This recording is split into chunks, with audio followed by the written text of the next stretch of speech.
नमस्ते। देश के मुद्दे में आज हम बात करते हैं मुकेश सहनी को योगी आदित्यनाथ ने क्यों दिखाया बिहार का दरवाजा। उत्तर प्रदेश के तमाम अखबारों में छपे एक फुल पेज विज्ञापन ने सूबे की सियासत में खलबली मचाई हुई है। दरअसल यूपी विधानसभा चुनाव 2022 से पहले इसी महीने यूपी में फुल पेज विज्ञापन के सहारे विकासशील इंसान पार्टी के राष्ट्रीय अध्यक्ष मुकेश सहनी ने अपनी पार्टी को लॉन्च किया था। वहीं 25 जुलाई को दिवंगत पूर्व सांसद और दस्यु सुंदरी फूलन देवी की जयंती पर उनकी प्रतिमा लगाने के लिए मुकेश सहनी ने फिर से फुल पेज विज्ञापन छपवाया। हालांकि वाराणसी पहुंचे मुकेश सहनी को पुलिस ने एयरपोर्ट से निकलने नहीं दिया और उन्हें यूपी से खाली हाथ लौटना पड़ा।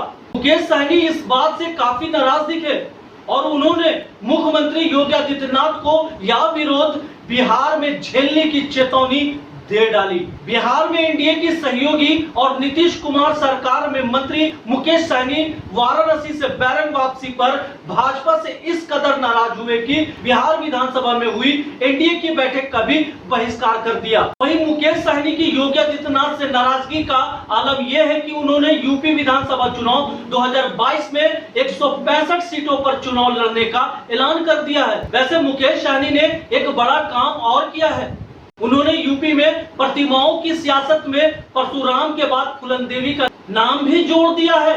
मुकेश सहनी ने दावा किया है कि यूपी में सरकार बनाने के बाद हर जिले में फूलन देवी का प्रतिमा लगाई जाएगी। अपने नाम के आगे सन ऑफ मल्ला जोड़ने वाले मुकेश सहनी सूबे में निषाद समाज के नए नेता बनने की कोशिश में जुटे हुए हैं। चलिए सुन लेते हैं क्या कहते हैं मुकेश सहनी।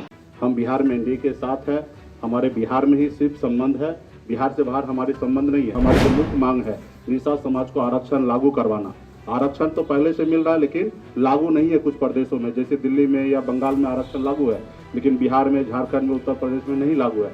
तो हमारे से प्रदेश में लागू कराने के लिए हमें दिल्ली पहुंचना है और दिल्ली आप सबको पता है कि उत्तर प्रदेश होके पहुंचते हैं। माननीय योगी जी जो उत्तर प्रदेश के मुख्यमंत्री जी हैं वो कहीं ना कहीं माननीय प्रधानमंत्री जी के बात पे और उनके बोलने पे विश्वास नहीं करते हैं। तनक मल्ला का डर उत्तर प्रदेश में दिखा।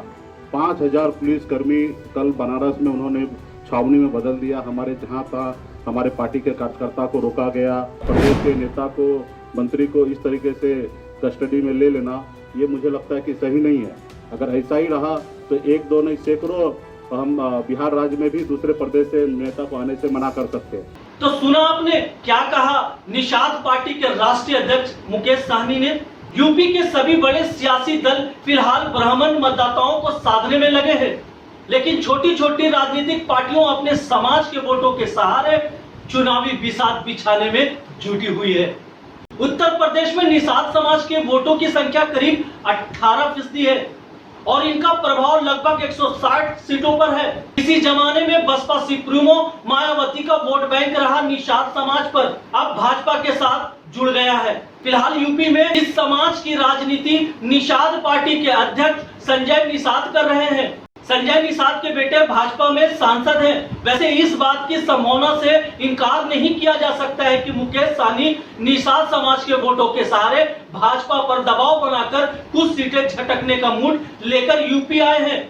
लेकिन मुकेश सहनी को एक बात समझनी होगी कि बिहार में सरकार गिराए बिना वो यूपी में वीआईपी नहीं बन पाएंगे। अगर मुकेश सहनी उत्तर प्रदेश में भाजपा विरोधी वोटों के सहारे सरकार बनाने का दावा कर रहे हैं तो उनके ये दावा सपा, बसपा, कांग्रेस और काफी हद तक भागीदारी संकल्प मोर्चा ही खत्म कर देता है। आखिर सूबे के मतदाता भाजपा के खिलाफ सपा, बसपा, कांग्रेस जैसे मजबूत विपक्षी दलों के सामने विकासशील इंसान पार्टी पर दांव क्यों लगाएंगे।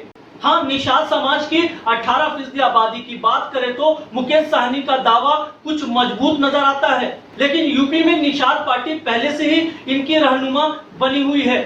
अगर मान भी लिया जाए कि वो निषाद वोटों में सेंध लगा लेते हैं तो इन वोटों के सहारे वो मुख्यमंत्री फिर भी नहीं बन पाएंगे। बिहार में विकासशील इंसान पार्टी एनडीए का घटक दल है। एनडीए की नीतीश कुमार सरकार में सहयोगी होने की वजह से वो भी मंत्री बने हैं। एनडीए के किसी भी सहयोगी दल से गठबंधन करने का सीधा सा मतलब यूपी में सियासी तौर पर आत्महत्या है। उत्तर प्रदेश की सियासत में वीआईपी बनना है तो बिहार में एनडीए की नीतीश कुमार की सरकार गिरानी होगी। अगर मुकेश सहनी ये कर देते हैं तो निश्चित तौर पर सपा या कांग्रेस में से कोई दल उनसे गठबंधन कर लेगा। बिहार में एनडीए सरकार गिराने के साथ ही भाजपा विरोधी वोटों में उनकी धमक बन सकती है, लेकिन बिहार में एनडीए सरकार गिराए बिना यूपी की सियासत में वीआईपी बनने का ख्वाब देखने वाले मुकेश सहनी के लिए सपना ही होगा। इसके लिए उन्होंने अपनी मंत्री की कुर्सी भी छोड़नी पड़ेगी। राजनीति में कुर्सी की माया क्या है ये बताने की जरूरत शायद ही पड़ेगा। तो कैसी लगी आपको हमारी स्पेशल रिपोर्ट? आखिर क्यों बीजेपी मुकेश सहनी को यूपी में चुनाव नहीं लड़ना देना चाहती? क्या निषाद से बीजेपी डर रही है? क्या मुकेश सहनी के यूपी आने से योगी आदित्यनाथ को क्यों लग रहा है डर? फिर मिलेंगे एक महा एपिसोड के साथ। तब तक के लिए धन्यवाद। जय हिंद, सलाम, नमस्ते।